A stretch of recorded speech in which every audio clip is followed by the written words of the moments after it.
Okay, welcome everybody to the town board meeting of August 10th, 2021. On a roll call. Okay, Councilman Dennis Troy. Present. Councilman Tom Dibny. Here. Councilman Paul Valentine. Councilman Jerry Gutierrez. Here. And Supervisor Teresa Kennedy. Here. Okay, we're lost. Has Anna pledged allegiance without Paul, so who am I gonna pick? Okay, Mr. Troy, you want us to lead us? I pledge allegiance to the flag, of the United States of America, and to the republic for which it stands, one nation, under God, indivisible, with liberty and justice for all.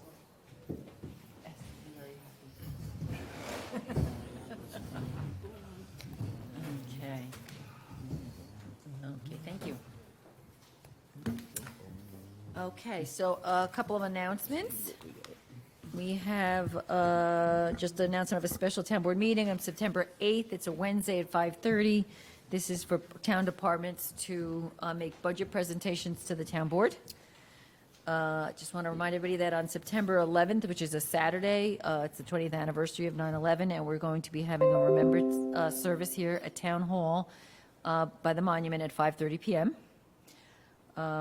We have a regular town board meeting again on September 14th, which has to do again with the budgets, the special districts, the libraries, et cetera, making their budget presentations to the town board. One, I guess, discussion item that we didn't put on here was the canceling of the August 24th meeting. Okay. Paul's not going to be here. I'm not going to be here. I think, as of now, we don't really have anything of significance. So if we need to have another special meeting at some point, we can, but it just seems to, okay? All right. I don't know if we don't need to do anything on that, right? Just right, okay. Okay, so Allison, you heard that, we're gonna cancel it. Okay, yeah, so get the word out there. Okay. Again, okay, I guess we go to the workshop. And the first item is settling a sewer backup, but we're actually being reimbursed from Nyack Hospital on it, so it's really not costing us anything. It's passed through, for lack of a better word. We have, I'm on, and I'm on. I see the We yellow should be on. light, so I'll get closer, okay. We have approved lend assistance for the 2021 Color Run in the Pearl River Middle School. That's on September 18th. That's for Highway. We have number 5, accept the resignation of retirement of Helen Wilson from the Highway Department. She wrote a very nice email. That was a very nice email she wrote commending the men and women of the Highway Department.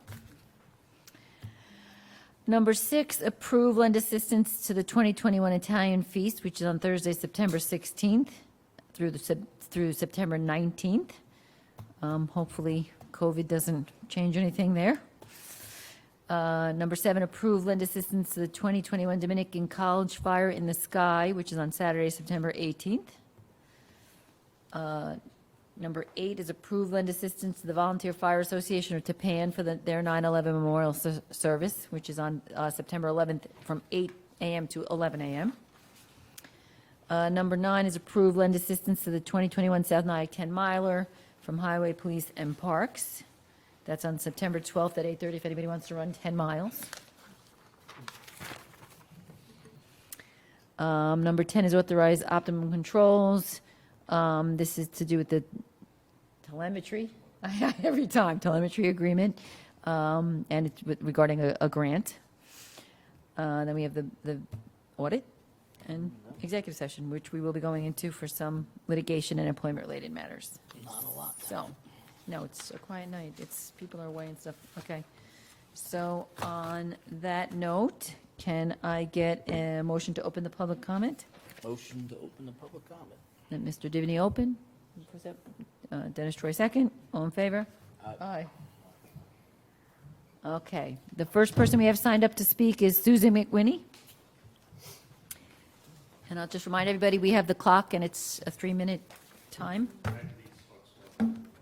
That's fine. Are you good? Good evening, and thank you for this opportunity to address the board. While Rockland Cider Works might appear a sprawling mess of an issue, if one steps back and takes a look at the facts, it is very simple.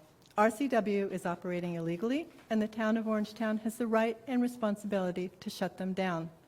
The facts noted below come directly from the New York State Liquor Authority and RCW's own license application, and they are largely in response to the conversation that took place in the end of the meeting, last meeting. RCW's license is a farm winery license, which is a manufacturing license. This comes from the New York State Liquor Authority website. It's important to understand that. A farm winery produces up to 250,000 gallons of cider annually, and they can sell and serve that product as well as other New York State-produced liquors. The privileges conferred by the license cannot be broken apart. It's all or nothing. The farm winery application requires applicants to truthfully state the zoning of their location and whether they are in compliance with all local and state permit and code regulations. The State Liquor Authority does not independently confirm this information. I believe that the RCW misstated this information on their application form. The State Liquor Authority cannot close a farm winery because it is not in compliance with local zoning and permit regulations. The town has to do that and has the legal authority to do so. Once the town has done this, the SLA can move in against that farm winery. RCW and RCW's licensing belong to RCW LLC, owned solely by Darren and Elizabeth Van Hounten. RCW leases its manufacturing, storage, and serving and package store areas on the Van Houten Farms property from an LLC owned by Jim Van Houten solely. RCW cannot piggyback on VHF's pre-existing non-conforming use. It cannot be overstated that these are two entirely separate businesses, regardless of an overlapping location and familial relationships. I could go on with facts, but for now I would like to address just a few other issues of concern from the July 27th board meeting. A document proposing a variance to R80 zoning was submitted to the building department by RCW's legal representation on March 22nd. A site plan was received by the building department on April 30th, and the March 22nd variance document was resubmitted to the building department along with a proposed business plan on July 1st. We're concerned that this was not disclosed at the July 27th meeting. It should be noted that the variance document does not directly specify music or food trucks, but appears open enough to allow for them without stating as much. A board member stated, "Didn't they stop the stuff they were denied for, which was music and food trucks?" In fact, the application that was denied was a building permit application. This is just one example of issues being conflated and thereby creating confusion where clarity is needed. The ensuing chaos is allowing RCW to continue operation when it very clearly should be shut down. Thank you. Thank you.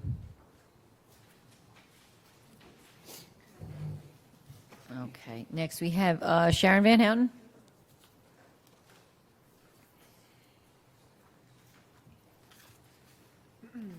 Good evening, and thank you for allowing me to address the board. Community members and neighbors have been making complaints about RCW's operation for well over a year. Complaints have been taken in the form of calls to the police, letters to the town and various boards and officials, filling out the town's online complaint forms, 9 members of the public voicing concerns regarding RCW's presence in a low-density residential neighborhood during the town board March 23rd meeting.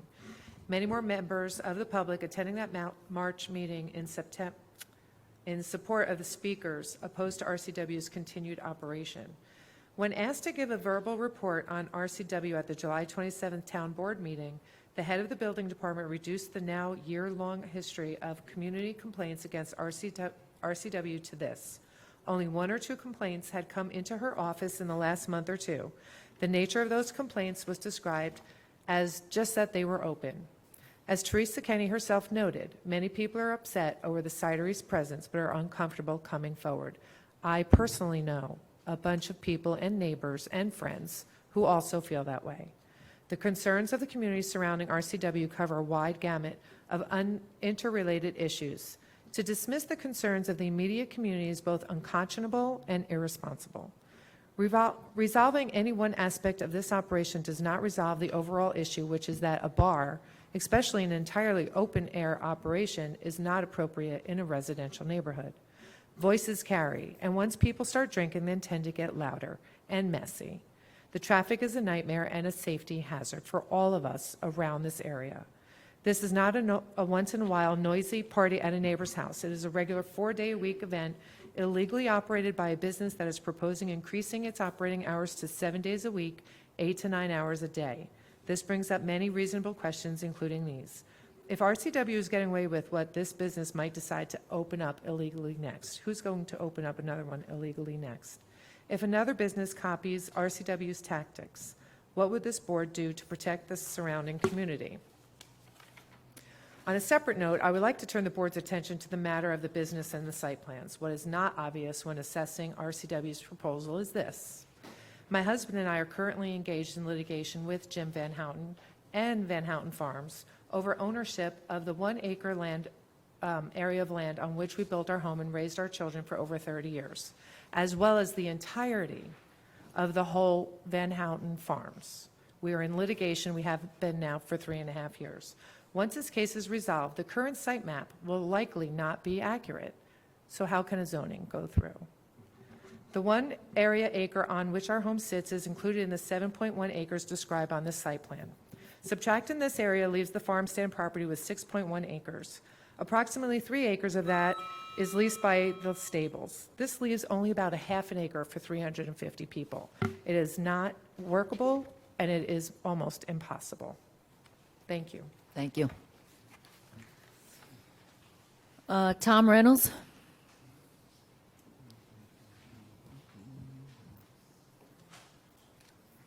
Good evening. Rockland Cider Works submitted a business plan to the Orangetown Building Department on July 1st. In that plan, RCW states that their cidery area has a maximum capacity of 350 people. RCW also states with regard to parking, they have a back parking lot that holds 85 cars. They have a front parking lot that holds 15. They have continuing rental negotiations with the Norshon Church for overflow parking use. There are several things that appear misleading or deceptive in this description. There is not any rental agreement of any ongoing negotiations with the Norshon Church. All of this was confirmed to us by Pastor Gregory last Friday. The church has sent letters to the Van Hountens, the town, and the state, making this clear there will be no parking for RCW, their patrons, or on church grounds. The church aside, RCW claims to have at least 100 parking spaces. What they have not told you is that at least 10 of those spaces will be used by staff, leaving 90 spaces. How do you know this? Because we have photographs of the staff parking at the church property when they were doing so. And that was before they were banned. VHW also has several large trucks that were parked on the church parking before the church banned them. A citation for this was issued by the Orangetown Police Department. These trucks will consume at least 6 parking spaces, leaving 84. RCW plans to have 1 to 2 food trucks in the back parking lot, consuming another 4 parking spaces, leaving 80 parking spaces. What about the normal traffic to the nursery and the farm stand? We estimate another 10 parking spaces at a minimum for that. Although in past summers we have frequently seen the front parking lot overflowing into the street. This leaves 70 parking spaces. If the capacity of the cidery area is 350 people and the average people arrive 2 people in a car, that makes 175 cars. By the calculation that I've just explained, there is only parking for 70 cars. Where will the additional 105 cars park? In the street like they did last summer. Putting cones outside 2 houses will just move those cars further away. This forces neighbors walking their children and dogs, as well as RCW patrons, onto a non-congested double yellow line. This is a R40 low-density residential neighborhood. The people who live here don't want to put in danger, bombarded with music 4 days a week and subject to large crowds, some of them intoxicated. The proposal demonstrates how out of place and out of touch RCW is with our neighbors. Thank you.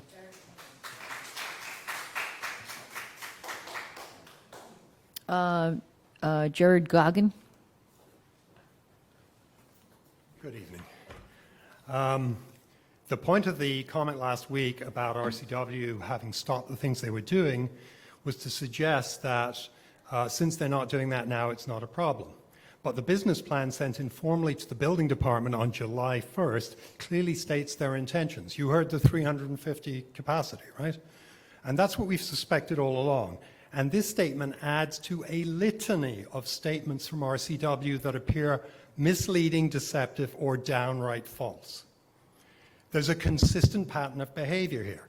As Maya Angelou famously wrote, when someone tells you who they are, believe them the first time. How many times does RCW have to demonstrate who they are?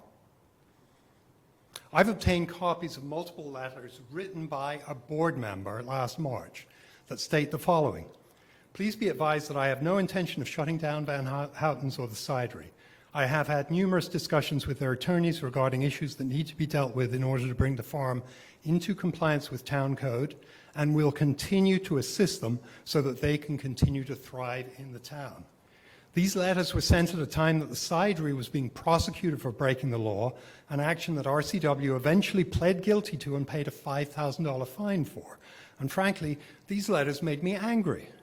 And then I realized this anger is really frustration. Frustration at the fact that this letter was written without a full awareness of the facts, without being informed. RCW is still operating illegally. We residents obey the law. We tell the truth. We do not exaggerate. We do not lie by omission. And yet our quality of life was really severely impacted last summer, and RCW have now announced that they plan to do the same thing to us again. How do you expect us to feel? There's a saying, as goes Maine, so goes the nation. And I'd like to change it to, as goes RCW, so goes Orangetown. This is a question of character and values. Are we going to value commercial interests above everything else? Or are we going to sustain and support a community of neighbors who abide by the law and who love their neighborhood and value it? The characters of both RCW and the neighboring community are at this stage abundantly clear for anybody who wants to see them. We look to you. We know how hard your job is. You've got to listen to us going on about this, right? It's not easy. You've got to listen to angry people coming up here. I've served on a school board. I know that it's difficult to balance competing interests. I understand, and I have sympathy for that. But we look to you to demonstrate your civic values. We look to you to support the community. We look to you to believe in the values of this community. We want you to make careful judgments based on fact. And we are working very hard to bring those facts to your attention. And finally, we look to you to protect us. Because if you don't protect us against lawless behavior, who will? Thank you very much.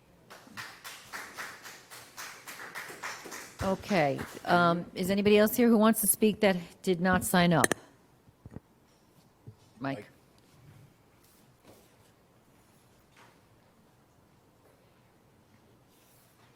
Michael Mandell, Pearl River. Just a quick question. I know in the past we've contributed money to the High Tor Animal Shelter. And the reason I ask if we're still doing that based upon the fact that August 4th, the Rockland County District Attorney's Office executed search warrant at the location. So I was just wondering, do we still give to them or are we giving to somebody else? We jump ship. Thank you. Long before. I was in trouble for it, too. Yeah. Not anymore. Okay. Anybody else? Eileen?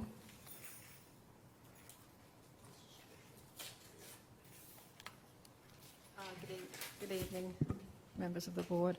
I guess New York State has seen a sad moment today when we see the governor having to resign due to sexual allegations brought against him.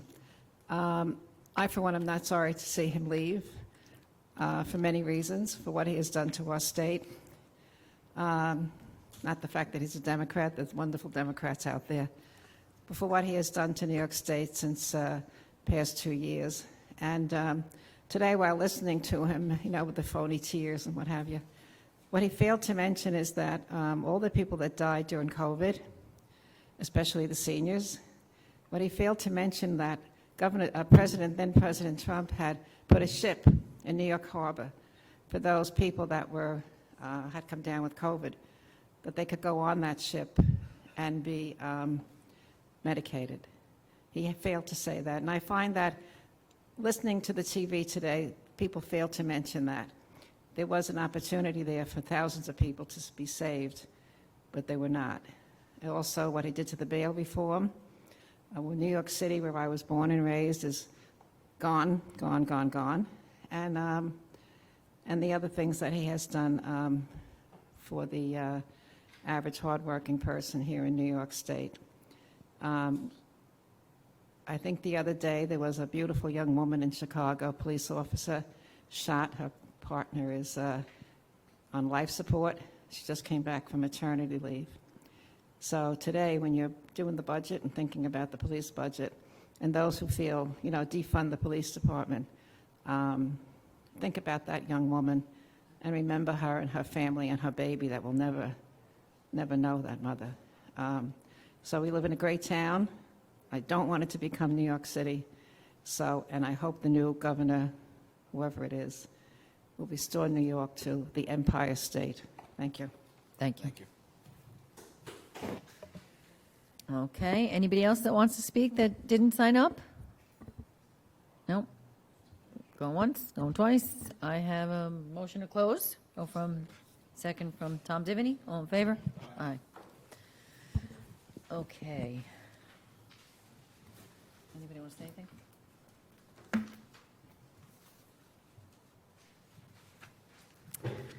Nope. Okay, so we're just going to move on to our agenda items. Okay.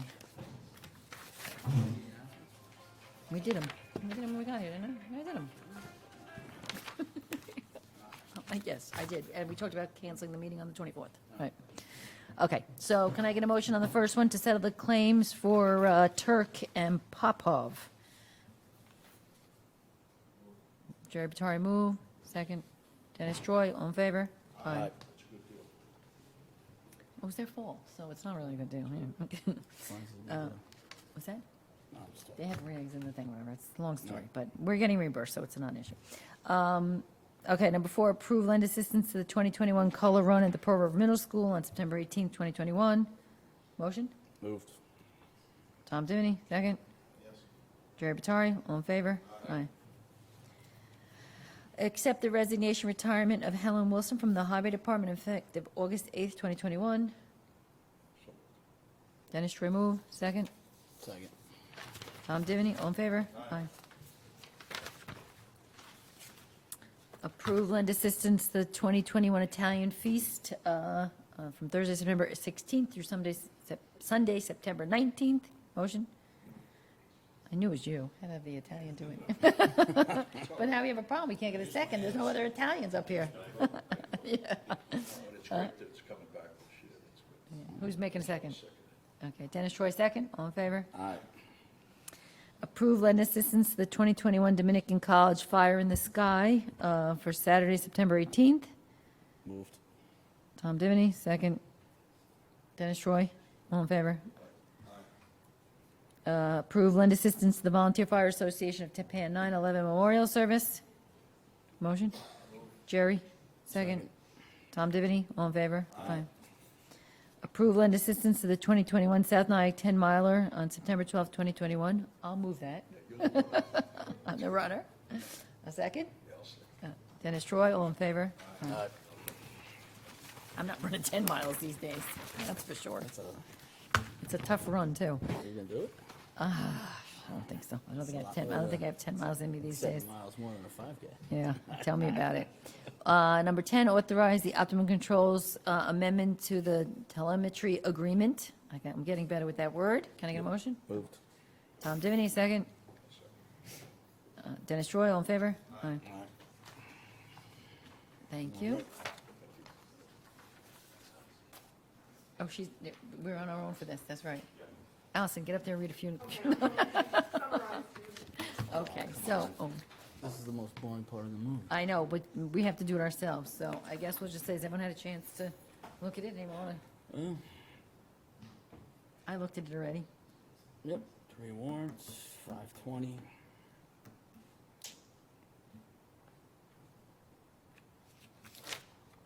It's pretty light, usually it's 2 Rob, pages. what's the number 4, Keenan Bean, what's that? Mostly the aloof matter. All right, Oh, that's Keenan Bean on that? Remember we had the, with, Yeah, I did, yeah, it's, I got it.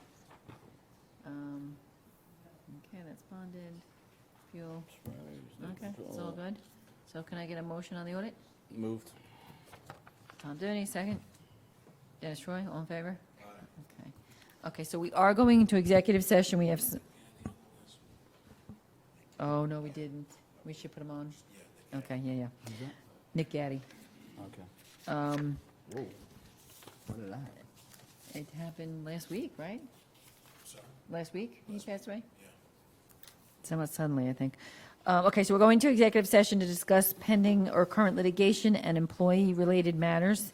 We are not going to be coming out and taking any votes. We are going to adjourn in memory of Barbara Ann Hoffsummer, who was a retired clerk for the town of Orangetown, and Nick Gaddy, who was retired, worked in our highway department, right, Jim? Yeah, he retired from the DEME. Oh, he was DME? Oh, he was in both, okay. At the end of his career, he was DEME. Okay. Who passed away unexpectedly last week. So, can I get a motion? Dennis Troy, second. Second. Tom Divney, all in favor? Aye. Who needs Jeff? We can wing this on our own. What's that? We don't need Jeff. We did it on our own.